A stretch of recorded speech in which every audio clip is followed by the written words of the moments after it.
कैसे हो? आप लोग की मदद से आप लोग के आप लोगों ने मेरे वीडियोस को पसंद किया है, उसकी वजह से मेरा वॉच आवर भी अब काफी कम समय में लगभग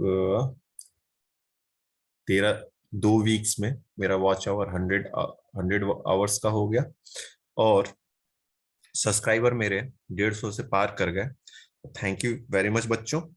चलो, ऐसे ही मेरे चैनल्स को लाइक सब्सक्राइब करते रहिए और अपने दोस्तों में भी शेयर करते रहिए। थैंक यू वेरी मच बेटा। चलिए देखिए, हमने क्या करना है। हमने जो डेरिवेशंस पीछे किए हुए हैं उसका न्यूमेरिकल्स देखो। क्या है, हमारे पास एक प्रॉब्लम है। ये इसको नहीं करेंगे, इसको बाद में करेंगे, ठीक है। ये पहला सवाल, ये हमारा पहला सवाल है। A mark place on this, तो क्या कह रहा है? A mark place on the surface of a sphere is viewed. क्या हुआ? एक मार्क, अब देखो कह क्या रहा है सवाल, क्वेश्चन पढ़ो। एक स्फीयर है, ठीक है, ये हमारा एक स्फीयर हो गया जहां पे एक मार्क्ड स्पेस है। मार्क्ड स्पेस ब्लू ले लेते हैं भाई। तो सपोज करो या तो यहां होगा, ठीक है। Viewed through the glass from position directly opposite, देखा जा रहा है कहां से? इसके डायरेक्टली अपोजिट से। तो मान लो यहां है तो यहां से देखा जा रहा है, यहाँ और यहां है, या जैसे भी रख लो। अगर यहाँ है तो यहां से देखा जा रहा है, यहाँ है तो यहां से देखा जा रहा है, ठीक है। कोई दिक्कत नहीं इसमें, इसमें कोई दिक्कत नहीं है, ठीक है। ये चीज समझ में आ गया। अब देखो, एक चीज है, अगर सीधा वो अपोजिट है तो ये जो इनके बीच एक लाइन बनेगी, ये कहां से पास होगा? सेंटर से पास हो रहा है, पहली चीज। अब देखिए इसके बाद क्या कह रहा है। इसके बाद देखिए, इतना सवाल हो गया, क्लियर हो गया। अब चलिए इसके आगे का सवाल हम देखते हैं। इसके बाद क्या कह रहा है कि if the diameter of the sphere is 10 centimetre. अब इस स्फीयर का हम डायमीटर देख लेते हैं। डायमीटर हमसे बोल रहा है कितना है? 10 सेंटीमीटर है भाई। ये डायमीटर हमने, भाई ये भी डायमीटर ही है बट हमने इसको डायमीटर ऐसे दिखा दिया। ये डायमीटर हमारा कितना हो गया? 10 सेंटीमीटर। इसमें भी कोई दिक्कत नहीं। अब इसके बाद फिर हम आ जाते हैं अपने मेन टॉपिक पे। ये हो गया सही, डायमीटर 10 सेंटीमीटर हो गया। And refractive index of the glasses, और इसका रिफ्रैक्टिव इंडेक्स म्यू जो है वो कितना है? 1.5। The position of image will be, तो हमसे पूछ रहा है कि पोजीशन ऑफ द इमेज यानी इमेज डिस्टेंस कहां पे क्या होगा। अब देखो सवाल ऐसे है, ये पूरा सवाल जो सीधा सीधा कह रहा है बट नहीं पल्ले पड़ रहा होगा आपको, भाई कैसे होगा। देखो भाई, इसका दो तरीके से बन सकता है। अब इसको थोड़ा सा हमने एडजस्ट किया और हमने ये बोला कि भाई ऐसे देख रहा है तो रेयरर टू डेंसर ये गया। डिस्टेंस मैंने नहीं लिया, इसको चेंज नहीं किया। अब मैं सपोज कर लो यहाँ की बजाय मैंने यहाँ मान लिया। तो सपोज करो, क्योंकि हमने जो डायग्राम पढ़ा है और हमने जो इमेजेस पढ़ी स्टडी की, हमने इसी पे केस पे स्टडी किया, ऐसे रख दिया ऑब्जेक्ट को। तो पहला बन रहा है क्या कि ऑब्जेक्ट यहाँ पे जो मेरे को समझ में आ रहा है, जरूरी नहीं कि मुझे एकदम सही समझ में आ रहा हो बट फिर भी मुझे जो समझ में आ रहा है उसके हिसाब से मैंने ये कहा कि ऑब्जेक्ट जो है यहाँ पे रखा हुआ है।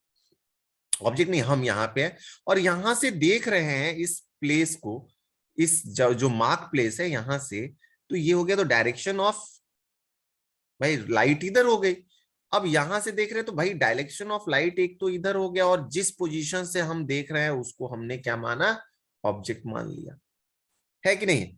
अब ऑब्जेक्ट इस प्लेस से, हम यहां से हैं और यहीं से देख रहे हैं, तो भाई एक चीज तो ये क्लियर हो गया ना कि लाइट जो ट्रेवल कर रही है किस में ट्रेवल कर रही है? डेंसर मीडियम में। किस में ट्रेवल कर रही है? डेंसर मीडियम में ट्रेवल कर रही है। अब यहां से भाई ये देखो, अब ये पॉइंट जो है ये अगर यहां से टकराया तो ये हमारा इंसिडेंट हो गया और ये नॉर्मल से टकरा रही है भाई, बात खत्म। अब यहां से अगर टकराया तो भाई ये क्या होगा? डेंसर में नॉर्मल ये चला गया। तो यहां से ध्यान दो, अगर इसको हम आगे बढ़ाते हैं तो नॉर्मल से क्या होगा? डेंसर से रेयरर में जाते समय लाइट बीम क्या होगी? नॉर्मल से दूर भागेगी। तो कहीं इमेज हमारा ये बन गया। पहला केस तो हमारा ये बन गया। दूसरा केस इसमें ये हो सकता है, देखो हमारी सोच पे डिपेंड करता है भाई, हम जो भी सोचेंगे उसी हिसाब से लगेगा। अब सवाल ही समझना मेन है। दूसरे केस में ये हो सकता है कि भाई अब यहां पे भाई ऑब्जेक्ट नहीं, यहां भाई यहां पे हमने रख दिया, देखो ये हमारा क्या हो गया, डायमीटर हो गया, और यहां से मान लो हम अभी एक अपोजिट है, मानने में क्या जाए अपोजिट है, एग्जैक्टली नहीं है, बट हमने क्योंकि प्रिंसिपल एक्सिस पे रखना है तो हमने ये अपोजिट मान लिया। अब मार्क्ड स्पेस यहाँ पे है, क्या है, मार्क्ड स्पेस यहाँ पे है, और यहां से हम यहाँ देख रहे हैं। तो भाई अगर यहां से ये लाइट बीम गई, तो अब देखो दोनों केसेस में एक चीज बदल जा रहा है। क्या बदल जा रहा है, अगर हम इस केस में लें तो ये हमारा क्या हो जा रहा है, ये सरफेस जो हो रहा है हमारा क्या हो रहा है, कॉनकेव हो रहा है। अब जब यहां से या ऐसे कर लो, अब इस पॉइंट पे हुआ, तो भाई अगर कोई एक देख रहा है बंदा तो यहां से देखेगा, है कि नहीं है, कोई बंदा यहां से देख रहा है कि नहीं है। अब ये देखो डेंसर मीडियम हमारा क्या हो गया, कॉनकेव हो गया, और ये हो गया यहां से बंदा आपका ऑब्जेक्ट देख रहा है इस पॉइंट को, वर्टिकली अपोजिट है जो भी।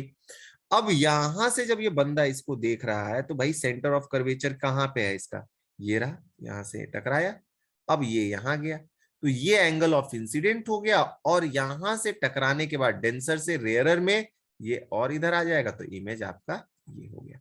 अब ये दो केसेस बन रहे हैं, बट दोनों ही केस में भाई, दोनों ही केस में ऑब्जेक्ट नहीं, ये इमेज ही रहेगा। दोनों ही केस में एक चीज ध्यान दो, इमेज कहीं यहीं पे है, तो दोनों ही केस में हमारा एक चीज देखा जाए तो लाइट बीम्स जो है, लाइट जो रेज है, इसमें इसमें थोड़ा सा देखो, इसमें उल्टा हो जा रहा है, यहाँ पे ऑब्जेक्ट हो जा रहा है तो ये इमेज बन जा रहा है।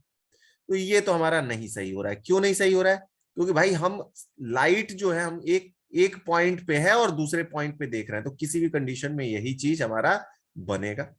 तो यानी सही बात करें तो सही बात हमारी क्या है, ये हमें लगभग लगभग सही दिख रहा है कि नहीं है, बट ये हमारा गड़बड़ थोड़ा सा दिख रहा है तो इसको हमने इग्नोर कर दिया। अब जो सही दिख रहा है उस पर हम थोड़ा सा चर्चा करते हैं। अब जब इस पे हम चर्चा कर रहे हैं तो हमने क्या देखा कि एक चीज इसमें क्या है कि लाइट जो है डेंसर से रेयरर में ट्रेवल कर रही है। कहां जा रही है, लाइट बीम जो है डेंसर से रेयरर में ट्रेवल कर रही है। तो बस यही तो चीज चाहिए था भाई, कॉन्वेक्स हो, एक चीज देख ध्यान दो, कॉन्वेक्स रिफ्रैक्टिंग सरफेस हो या कॉनकेव रिफ्रैक्टिंग सरफेस हो, कॉन्वेक्स रिफ्रैक्टिंग सरफेस हो या कॉनकेव रिफ्रैक्टिंग सरफेस हो, हमारा एक चीज है कॉमन दोनों का, और वो दोनों क्या कॉमन है कि हमारी जो लाइट भी जो हमारा एक्सप्रेशन है वो कितना हो जाता है, minus mu two upon u plus mu two upon mu one upon v is equal to mu two minus mu one upon minus R. ये हो जाता है कब, डेंसर से रेयरर में लाइट जब ट्रेवल करती है तो। क्लियर हुआ, डेंसर से जब लाइट रेयरर में ट्रेवल करती है तब ये होता है। अब देखो ग्लास का जो रिफ्रैक्टिव इंडेक्स है, हमें देखो सवाल दिया हुआ है, ग्लास का जो रिफ्रैक्टिव इंडेक्स है वो कितना है, 1.5 है कि नहीं है। जो हमारा ग्लास का रिफ्रैक्टिव इंडेक्स है वो कितना है, 1.5 है। तो ये हो गया हमारा ग्लास का रिफ्रैक्टिव इंडेक्स 1.5 हो गया। और एयर दूसरा मीडियम क्या है, एयर है, तो एयर का रिफ्रैक्टिव इंडेक्स 1 होता है। अब दूसरी चीज, अगर डायामीटर डायामीटर हमारा कितना है, 10 है, तो रेडियस कितना होगा भाई, 5 होगा, तो यही हमारा रेडियस ऑफ कर्वेचर भी हो गया, कोई समस्या नहीं। ओके, जहां तक मुझे लग रहा है कि कोई समस्या आपको नहीं आ रही है। ठीक है, अब ये हो गया, ये चीज क्लियर हो गई, यहां से मुद्दा निपट गया। अब फाइनल चीज चलते हैं, अब देखो तो वैल्यूज रखते हैं। अब एक चीज हमें अभी इसमें नहीं पता चला, ऑब्जेक्ट डिस्टेंस। तो भाई ऑब्जेक्ट डिस्टेंस क्या है, हमें साफ साफ बोल रहा है अपोजिट डायरेक्शन, और अपोजिट डायरेक्शन एकदम सेंटर से पास होता जाएगा, यानी 10 डायामीटर जो है यही ऑब्जेक्ट डिस्टेंस हो जाएगा। तो u इक्वल टू कितना हो जाएगा, -10। क्यों -10 होगा, क्योंकि देखो मैंने जो एक चीज किया था तो कई मारा था मगर सटीक बैठ रहा है। क्या कि अगर इमेज यहाँ है, जो मार्क प्लेस है यहाँ है और यहां से देख रहे हैं तो रेज इधर जा रहा है, और मेजरमेंट हम इसके अपोजिट डायरेक्शन में कर रहे हैं, है कि नहीं, क्योंकि यही आपका भाई ये पोल अगर हम ले लेते हैं तो पोल के अपोजिट डायरेक्शन में ले रहे हैं, तो हमने ये चीज तो जाना हुआ है कि अपोजिट डायरेक्शन में जब हम मेजरमेंट करते हैं तो निगेटिव लेते हैं। तो ये हो गया -μ2 कितना है भाई, 1.5 अपॉन -10 प्लस μ1 कितना है 1/v equal to 1.5 -1 upon minus और -5। क्यों, क्योंकि रेडियस ऑफ कर्वेचर भी अपोजिट डायरेक्शन में। अब यहां से देखें तो हमें कितना मिल गया, 15/10 या 15/10 upon 1/v equal to 0.5 upon 5। एक ये हो गया। अब यहां से देखें 1.5 है भाई और ये 0.5, तो यहां से हमें कितना मिल गया भाई, 15/100 प्लस 1/v इक्वल टू 1/10। यहां से हो जाएगा 3/20, यानी 1/v इक्वल टू 1/10 माइनस 3/20। हुआ कि नहीं हुआ। अब यहां से और एक स्टेप आगे चलते हैं हम,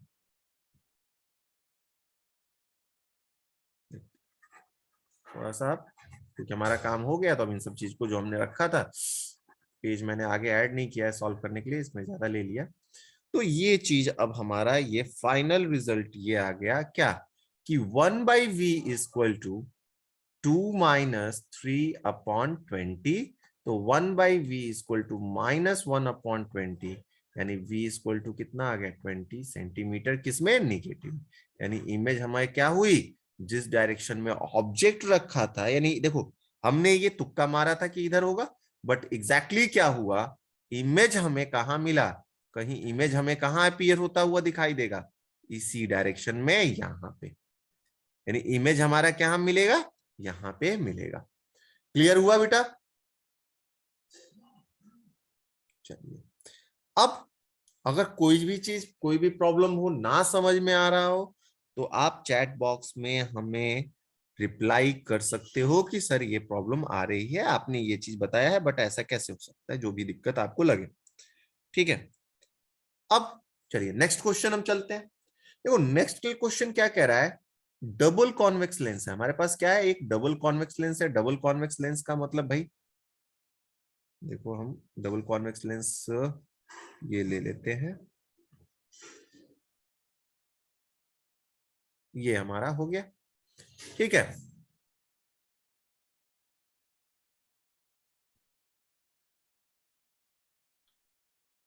ये हमारा हो गया डबल कॉन्वेक्स लेंस। ठीक है बेटा,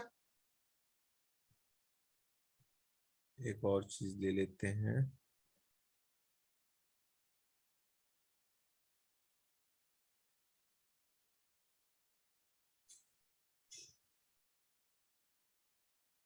ठीक, चलिए ये हमारा हो गया काम भर का, बढ़िया चीज है। अब देखो डबल कॉन्वेक्स लेंस हमें बोल रहा है जिसका रिफ्रैक्टिव इंडेक्स, यानी इसका रिफ्रैक्टिव इंडेक्स कितना है, mu equal to 1.55 centimetre with both faces of same radius curvature. यानी इसका जो रेडियस ऑफ कर्वेचर यहाँ इस डायरेक्शन में होगा R1 और इधर रेडियस कर्वेचर होगा R2, दोनों ही सेम है। R1 बराबर क्या है, R2 है, ये चीज याद रखना।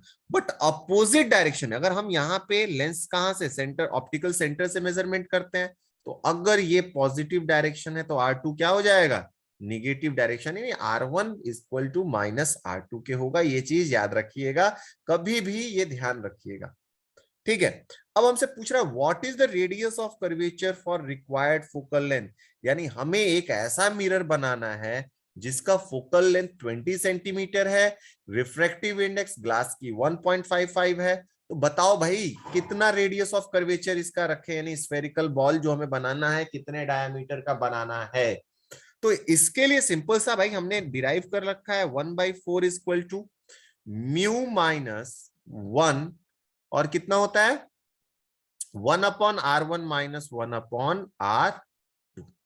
तो भाई यहां से देखो 1/f कितना है, और 1/f की बात करें तो ये हो गया 20 सेंटीमीटर, ये हो गया 1.55 माइनस 1 ब्रैकेट में 1/r1 माइनस 1/-r2 r1। क्योंकि देखो हमारा R2 जो है अगर यहां प्लस कर दें तो यही चीज हो जाएगा, यानी हमारा R2 क्या है -R1 के बराबर है। तो यहां से हमें कितना मिल गया, यहां से हमें मिल गया कितना 1/20, 1/20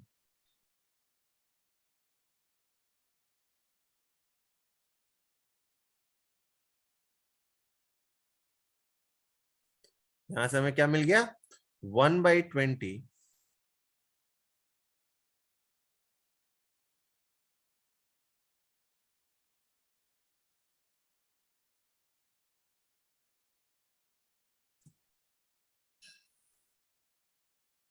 1/20 1.55 माइनस 1 ब्रैकेट में 1/r1 प्लस 1/r1। तो यहां से हो गया 1/20 इज इक्वल टू 0.55 और 1 यानी 1 प्लस 1 ये हो गया 2/r1। इसको इधर लेकर आएंगे तो या क्रॉस मल्टीप्लीकेशन करते हैं तो ये इधर चला जाएगा।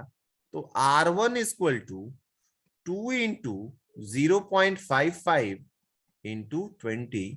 तो r1 इक्वल टू कितना हो जाएगा 4, 2 2 जा 4, 4 5 जा 20, 4 5 जा 20 और 22, और ये हो गया 1 0 इसका, यानी ये डेसिमल 2 प्लेस के बाद है, यानी r1 इक्वल टू 22 सेंटीमीटर, यानी हमें रेडियस ऑफ कर्वेचर कितना चाहिए 20 सेंटीमीटर का हमें चाहिए था। ओके चलो, तो ये हम समझते हैं कि आपको समझ में आ गया होगा। ठीक है बेटा, और भी प्रॉब्लम्स है, ऐसे धीरे धीरे हम कुछ और प्रॉब्लम्स कराएंगे। ठीक है, जैसे एक देखिए, आप अगर घर पे ट्राई करेंगे तो करिएगा। A man is trying to start a fire by focusing a sunlight on a piece of paper using an equi convex lens of a focal length 10 centimeter.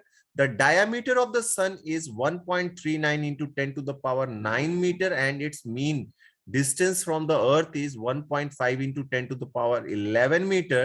The diameter of sun's image on the paper is, बढ़िया आगे का और explain करेंगे। Thank you for watching my channel, my classes. इसको please subscribe करिए। अगर आप देख रहे हैं सिर्फ व्यूअर्स हैं तो सब्सक्राइब कर लीजिए कि आगे के और भी क्लासेस आपको देखने को मिले। लॉकडाउन में आपको हेल्प करेगा ये मैं उम्मीद करता हूँ। थैंक यू वेरी मच बेटा।